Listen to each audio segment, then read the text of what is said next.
My name is Jeremy Jagger, and this is the story of how 36 small, seemingly insignificant words changed my life forever.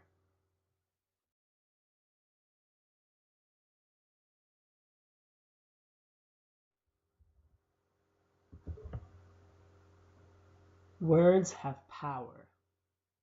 One day right there in Alabama, little black boys and black girls will be able to join hands with little white boys and white girls as sisters and brothers. I have a dream today. They have the power to inspire. I am William Wallace, and I see a whole army of my countrymen here in defiance of tyranny. To make you laugh. It was me! To make you cry. Can't wake up! May God have mercy on your soul. They have the ability to last through the generations. It's one small step for man, one giant leap for mankind. Words have the power to change an individual's outlook on life. The best way to spread Christmas cheer is singing loud for all to hear. Or an entire nation. And so, my fellow Americans, ask not what your country can do for you.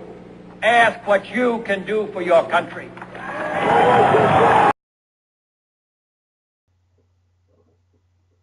They say the pen is mightier than the sword. I believe them. There is a certain poem by Stephen Crane entitled "I Saw a Man Pursuing the Horizon" that has struck me harder than Mike Tyson ever could. I heard it first when I was 16, just sitting in my high school English class, staring out the window, dreaming of a future that at the time was nothing but clouded uncertainty. I knew I had a knack for writing, but what 21st century student entered the realm of English and came out with a solid occupation? Few that I knew of. In fact, my cousin warned me against pursuing English. He has his bachelor's in English, and was out of a job because of it.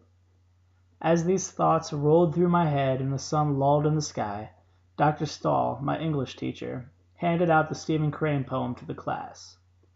As uninterested as I was in learning at the time, poetry was always something that could pique my intrigue. She called on volunteers to read the poem in class. I didn't raise my hand, but I'm more than grateful I listened. The poem reads, I saw a man pursuing the horizon. Round and round they sped. I was disturbed at this. I accosted the man. It is futile, I said. You could never. You lie, he cried, and ran on. You lie, he cried, and ran on. It's absolutely breathtaking. You see, even though the narrator decided there was no point in chasing the horizon, the man had his heart set on pursuing his dream, regardless of the naysayers and the critics. He knows he may never make it, but no one will ever persuade him he can't even try. I realized I wanted to be like that man, bull-headed though he might be, but filled with the belief that whatever he sets his mind to he will accomplish, no matter the improbability of that goal. I decided at that moment, right when the man proclaimed to all the world that nothing will stop him, that I was going to emulate that man. Now here I am 3 years later, a double English and creative writing major at Malone University, living a dream that just a few years ago seemed so improbable.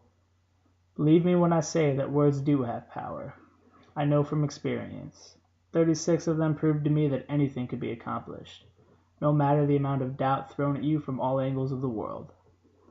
All that matters is to believe in yourself, follow your dreams, and be happy.